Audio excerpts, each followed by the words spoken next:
दोस्तों नमस्कार। मैं अपने एपिसोड 2 में आपका स्वागत करता हूं। आज मुझे बड़ी खुशी हो रही है कि मैं अपना दूसरा एपिसोड इस सीरीज का लेके आपके समक्ष प्रस्तुत हुआ हूं। और देखिए, मैं कोई ज्ञान बांटने के लिए आपके पास आज यहाँ पर इस सीट पर नहीं बैठा हुआ हूँ, क्योंकि ज्ञानी लोग तो भरे पड़े हुए हैं दुनिया में। बहुत जगह से हमें ज्ञान की प्राप्ति हो सकती है। मैं केवल दोस्त अपना खुद का तजुर्बा आपसे शेयर करने के लिए आज बैठा हूं, क्योंकि कई बार जब इंसान अकेले में बैठ के चिंतन करता है तब महसूस होता है कि यार, तू है क्या, तू कौन है। दिमाग में ये चीज चलती है, मेरे भी दिमाग में ये चीज आई कि मैं कौन हूं। तो सोचना शुरू किया कि मैं संदीप हूँ, मेरा नाम ये है, मैं यहाँ का रहने वाला हूँ, मैं इंजीनियर हूँ। तरह तरह के सवाल दिमाग में थे, लेकिन फाइनली जब इसका जवाब ढूंढा, इसका आंसर ढूंढा, तो दोस्तों दिमाग में सिर्फ एक ही आंसर मेरा जो सूटेबल हुआ कि मैं कौन हूँ। दोस्तों, आज मैं जो हूँ वो मैं अपनी आदतों की देन हूँ। यानी जैसी मेरी आदतें हैं आज मैं वैसा हूँ। और शायद ये कहना गलत नहीं होगा, आज जो भी इंसान दुनिया के अंदर है, आज जो भी इंसान है वो कौन है? वो सिर्फ और सिर्फ अपनी आदतों के कारण आज जो भी है वो वही है। यानी जो भी बंदा जैसा बिहेव करता है आज वो वैसा ही है।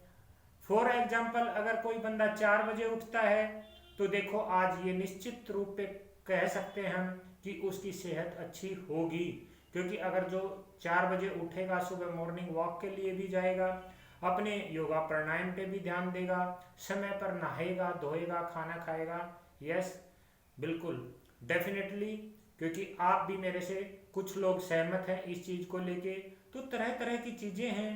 तो बात आती है प्रोफेशन की तरफ जब हम चलते हैं कि कुछ लोग कम कमाते हैं, कुछ लोग ज्यादा कमाते हैं, और हम अपने परिवार वालों को या अपने भगवान को या अपने नियर एंड डियर को कोसने लगते हैं कि आज मेरे पास पैसा कम है।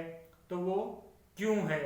वो केवल और केवल कुछ साथी ही ये सोचते हैं कि आज मेरे पास पैसा नहीं है तो मेरे पापा ने मुझे पैसा नहीं दिया, मेरे रिश्तेदारों ने मुझे पैसा नहीं दिया, मैं तो बहुत बड़ा व्यापार कर लेता, मैं तो बहुत बड़ा शोरूम खोल लेता, मैं तो कोई भी व्यापार बहुत बड़े स्केल का कर लेता अगर मुझे पैसा मिल गया होता।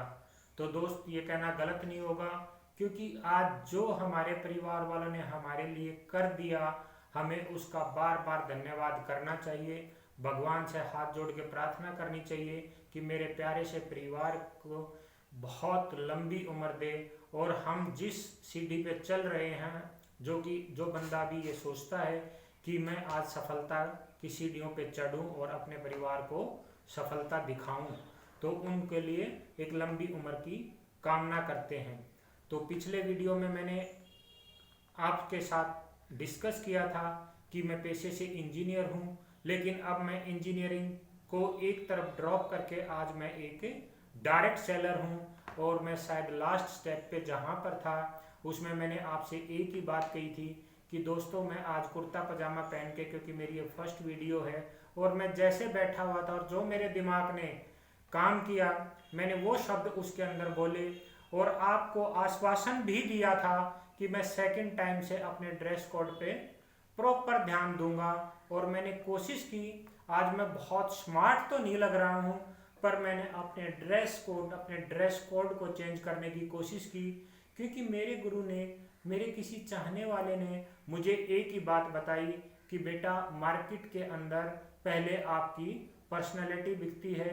तो मैंने सिर्फ और सिर्फ अपनी पर्सनैलिटी को सुधारने की कोशिश की। जैसा कि आप देख रहे हैं, मैंने टाई लगाई, क्योंकि मेरा जो पीछे का, मैं बैकग्राउंड की बात करूं कि टाई के पीछे आप झांकने की कोशिश करना।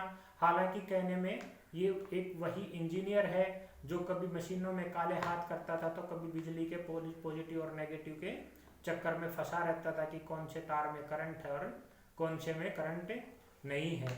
तो उन चीज़ों को ध्यान देते हुए सिर्फ ये था कि भाई जब मैं काम कर रहा था तो मेरे एक दोस्त ने कहा कि यार तू इंजीनियर बना और ये रिस्की काम कर रहा है, ऊपर वाला ना करे आज तेरे को करंट लग जाए तो तेरे साथ क्या स्थिति हो। तो दिमाग में आया हाँ यार रिस्क तो है, रिस्क तो हर स्टेप पे है, तो रिस्क क्यों ना हम हर कदम पे लें। अगर इस रिस्क को लेने के साथ साथ हम अपनी ज़िंदगी में आगे बढ़ सकते हैं तो डेफिनेटली ये रिस्क लेना चाहिए। और मैंने भी ये रिस्क लिया। और मैंने ये रिस्क क्यों लिया, क्योंकि मेरा गुजारा सिर्फ और सिर्फ मेरी सैलरी से हो सकता था, मेरे परिवार की ज़रूरतें मेरे कमाने से पूरी हो सकती थी, लेकिन मैं उस कमाई से अपने परिवार की उन ज़रूरतों को तो पूरा कर लेता दोस्त। ये एक छोटे से रिस्क के साथ केवल और केवल मैं ज़रूरत पूरी कर सकता था, लेकिन अमीर बनने की चाहत मेरे दिमाग में दबी की दबी रह जाती। क्योंकि ड्रीम्स हर किसी के होते हैं। किसी का ड्रीम्स होता है कि मेरा समुद्र के किनारे घर हो, किसी का ड्रीम्स होता है मेरा एक पहाड़ पे बहुत सुंदर सा बंगला हो, किसी का ड्रीम्स होता है मेरे पास लग्जरी गाड़ी हो, और किसी किसी के अन्य अन्य अन्य ड्रीम्स होते हैं। तो मेरा भी ऐसा ड्रीम्स था। लेकिन अगर जब हमने देखा कि इस ड्रीम्स को पूरा कैसे किया जाए, कि यार 12 घंटे तो हम नौकरी में ही दे देते हैं, क्योंकि आना जाना और नौकरी करना टोटल लगभग 12 घंटे का टास्क था। और समय की पाबंदी को ध्यान में रखते हुए जब ये देखा गया कि घंटे दिन के अंदर केवल और केवल हमें 24 मिलने वाले हैं, तो सबसे बड़ा सवाल ये था कि संदीप मलिक तूने सपने बड़े पाले हैं, अमीर बड़ा बनना है तुझको, लेकिन कैसे। क्योंकि घुंडी यहीं पे अटकती है दोस्तों, हर किसी की सोचता हर कोई है कि कैसे। घुंडी आपकी भी शायद अटक गई होगी कि अमीर बनना है तो कैसे बनना है। यस, डेफिनेटली घुंडी अटकनी चाहिए और हमें सोचना चाहिए कि कैसे, क्योंकि इस चीज़ का आंसर केवल और केवल आप दे सकते हैं, क्योंकि ये आंसर मैं नहीं दे सकता।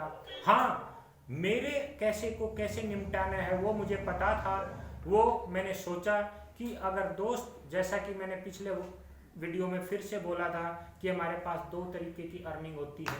पहली कमाई होती है एक्टिव अर्निंग और दूसरी कमाई होती है पैसिव अर्निंग।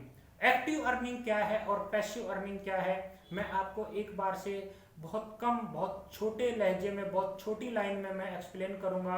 फ्रेंड्स, जितनी मुझे नॉलेज है, हो सकता है ये टेक्निकल कोई और चीज़ भी हो सकती है, लेकिन एक्टिव अर्निंग मेरी नज़रों में क्या है कि जब बंदा सुबह घर से तैयार होके अपना टिफिन लेके अपने बच्चों को टाटा बाय करके वो काम पे निकलता है, चाहे वो दुकानदार है, चाहे वो किसी शोरूम का मालिक है, चाहे वो किसी फैक्ट्री का मालिक है, या अन्य किसी भी काम में, मैं कहता हूँ कि चाहे वो रिक्शा ही क्यों न चलाता है, जब तक वो काम करता है दोस्तों, सपोज करो वो 5 बजे तक काम करता है, तो 5 बजे तक उसने काम किया और उसके बदले उसको, उस काम के बदले उसको पैसा मिला। यानी जब तक वो बंदा काम कर रहा है उसके बदले, उन घंटों के बदले उसको पैसा मिलता है। वो दोस्तों एक्टिव अर्निंग।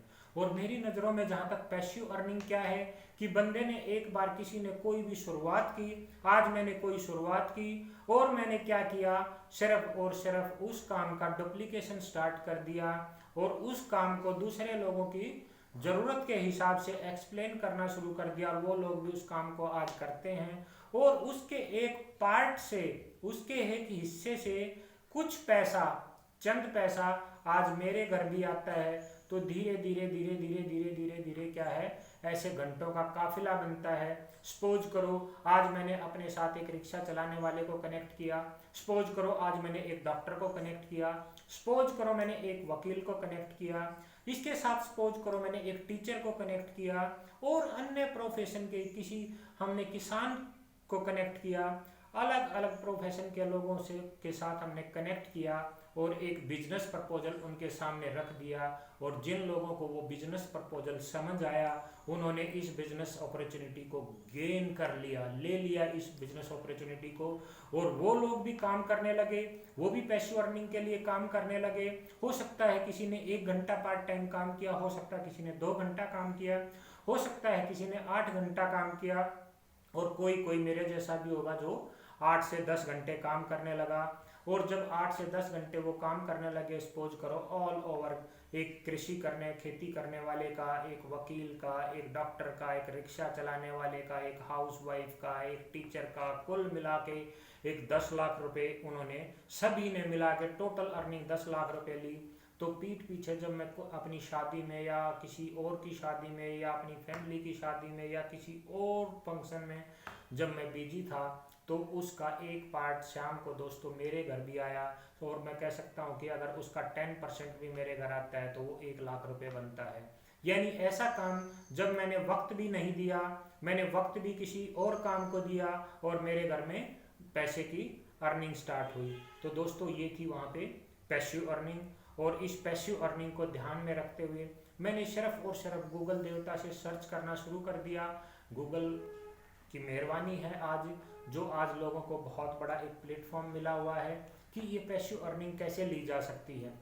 ऐसी कौन सी ऐसी इंडस्ट्री है जिसमें आज हम पैसिव अर्निंग ले सकते हैं और एक स्टेबल इंडस्ट्री है। तो दोस्तों दिमाग में आया डायरेक्ट सेलिंग इंडस्ट्री। मैंने अपने किसी परिचित से डायरेक्ट सेलिंग इंडस्ट्री के बारे में फिर से डिस्कशन करना शुरू किया कि सर ये डायरेक्ट सेलिंग इंडस्ट्री क्या है, और मैं इसको 2 बार पहले भी मैं देख चुका हूँ और मेरा बार बार ध्यान डायरेक्ट सेलिंग इंडस्ट्री की तरफ जाता है, तो मुझे इसको करना चाहिए या नहीं करना चाहिए। तो मुझे जवाब क्या था आप सुन के हैरान हो जाएंगे दोस्तों। जवाब एक था कि यार तू इन लफड़ों में मत फंस, तू एक इंजीनियर है, तेरा स्टेटस अच्छा है, तू पहले भी करके देख चुका है इस काम को, इस काम से कुछ नहीं बनता। ये काम केवल किसी को टोपी उड़ाने वाला बिजनेस है, किसी की जेब काटने वाला बिजनेस है, चोरी चकारी का, ठग लोगों का बिजनेस है। लोगों ने किसी ने ठग बोलना शुरू किया, किसी ने चोर बोलना शुरू किया, किसी ने कुछ बोलना शुरू किया, क्योंकि उनकी नज़रों में हो सकता है ये बिजनेस हो। लेकिन दोस्तों मैं आपका ध्यान दिलाऊंगा ये कतई वो बिजनेस नहीं है जिसको लोगों ने धारणा पाल ली है। क्योंकि मैं ठीक ये वीडियो बनाने से 2 दिन पहले एक हायर प्लेटफॉर्म पे गया था, मैं उसका नाम नहीं बताऊंगा। हाँ, किसी वीडियो में मैं ज़रूर एक्सप्लेन करूंगा कि मैं कहाँ गया था। वहाँ पे टोटल 3000 ऐसे साथी मुझे वहाँ पे मिले जो कभी झोपड़ियों में रहते थे, रिक्शा चलाते थे, ट्रक चलाते थे, डॉक्टर थे, यानी वो अपना हॉस्पिटल अपना क्लिनिक बना के लोगों का ट्रीटमेंट करते थे। उन लोगों का ध्यान पैसिव अर्निंग की तरफ गया, डायरेक्ट सेलिंग इंडस्ट्री की तरफ गया। और जब मैंने उन लोगों की वहाँ पे अचीवमेंट देखी तो मैं हैरान हो गया। वो कहते हैं ना कि दांतों के नीचे उंगली दबाने वाली बात हो गई। इतना हैरान था कि जो लोग झोपड़ियों में सोते थे, जिसको 2 दिन से रोटी नसीब नहीं हुई थी, आज वो मर्सिडीज और BMW कार के अंदर चलते हैं, ड्राइवर रखे हुए हैं, 6-6 गाड़ियों के आज वो मालिक हैं, अपने फार्म हाउस है उनके। लोगों ने समुद्र किनारे अपने कोठियाँ जिसको कहते हैं बंगला खरीद चुके हैं, और बहुत सारी ऐसी फिजिकल एक्टिविटी। लेकिन मैं सिर्फ उसको ये नहीं मान के चलता कि वो एक उन्होंने सक्सेस को हासिल किया। यस, वो फिजिकल चीज़ें उन्होंने जो उनके ड्रीम्स थे पूरे किए सभी ने। मैं उनका शुक्रगुजार हूँ कि मैं वहाँ से प्रेरित हुआ और मेरे दिमाग में ये आया कि संदीप अगर तुझे भी इन सक्सेसफुल लोगों की लिस्ट में शामिल होना है तो कोई ना कोई ऐसा काम करना पड़ेगा। और दोस्तों मैंने डिसीजन लिया कि मैं भी ये पैसिव अर्निंग लूँगा। और जब पैसिव अर्निंग की बात हुई तो मैंने कुछ कंपनियों की तलाश शुरू की, हिंदुस्तान के अंदर तलाश शुरू की। तो डायरेक्ट सेलिंग के ऊपर मैंने जैसे ही लाइन पढ़ी तो दोस्तों दिमाग में जब सामने एक लाइन पढ़ने को मिली, मुझे बड़ी खुशी हुई कि डायरेक्ट सेलिंग इंडस्ट्री के ऊपर हमारी भारतीय गवर्नमेंट ने एक गाइडलाइन तैयार की जो 2016 में तैयार हुई। हाँ, डायरेक्ट सेलिंग इंडस्ट्री उससे पहले भी थी, हिंदुस्तान के अंदर कई सालों से थी। मैं लगभग ये कह सकता हूँ कि 25-30 साल से हो सकता है ये इंडस्ट्री हो पहले यहाँ पे, 25 साल से भी हो सकती है, ये 30 साल से भी हो सकती है, 20 साल से भी हो सकती है, अलग अलग है। मैं आपको यहाँ पे बताना चाहता हूँ। तो इंडस्ट्री थी लेकिन इसके ऊपर कोई ऐसा कानून नहीं था, कोई ऐसी गाइडलाइन नहीं थी। आज इसके ऊपर गाइडलाइन तैयार की, इसके ऊपर कानून बना, और उसी जिन 3000 लोगों की भीड़ में मैं बैठा हुआ था उसी दिन मुझे वहाँ पे पता चला कि यार ये कोर्स तो डायरेक्ट सेलिंग के तो कोर्स हमारी यूनिवर्सिटीज़ के अंदर भी शुरू हुए होंगे, क्योंकि एक कोटेशन हो सकता है घूम रही हो आज भी, मैं किसी यूनिवर्सिटी का फिर से नाम नहीं लेना चाहूँगा, क्योंकि कि डायरेक्ट सेलिंग इंडस्ट्री एक इतिहास रचने जा रही है। आज स्कूलों में डायरेक्ट सेलिंग की पढ़ाई हो रही है, आज कॉलेजों में डायरेक्ट सेलिंग की पढ़ाई हो रही है। और दोस्तों मुझे बड़ी खुशी हुई जब वहाँ मुझे पता लगा कि अब डायरेक्ट सेलिंग इंडस्ट्री की पढ़ाई ऑनलाइन भी हो सकेगी, जो कि उसमें बीबीए हो सकता है, उसमें एमबीए की डिग्री हो सकती है, उसकी एक फ़ीस होगी और उस फीस के साथ ही हम इस कोर्स को कर सकते हैं। तो एक दिमाग में ये चीज़ आती है कि हम अपने बच्चों को इंजीनियर बनाते हैं, हम अपने बच्चों को डॉक्टर बनाते हैं, हम अपने बच्चों को वकील बनाते हैं, हम अपने बच्चों को किसी और प्लेटफॉर्म पे लेके जाते हैं, पायलट बनाते हैं, तो डायरेक्ट सेलर क्यों नहीं बना सकते? यस, डायरेक्ट सेलर बना सकते हैं अगर हम डायरेक्ट सेलिंग की ताकत को पहचानते हैं। दोस्तों मैं फिर दोबारा से आपका ध्यान दिलाऊंगा, ये कतई भी ठगी का बिजनेस नहीं है, ये कतई भी किसी की जेब काटने का व्यापार नहीं है। ये व्यापार केवल और केवल किसी एक हमारे प्रोडक्ट को बेचकर सेल्स करने के बाद उसका जो कमीशन, डिफाइंड कमीशन कंपनी देती है, वो हमारे अकाउंट में आता है। और अगर हम इस कमीशन शब्द से क को हटा दें, क वर्ड को हटा दें और इसको एक मिशन मान के काम करें, तो एक बहुत बड़ा रेवेन्यू जनरेट हो सकता है, बहुत ज़्यादा पैसा जनरेट हो सकता है। तो दोस्तों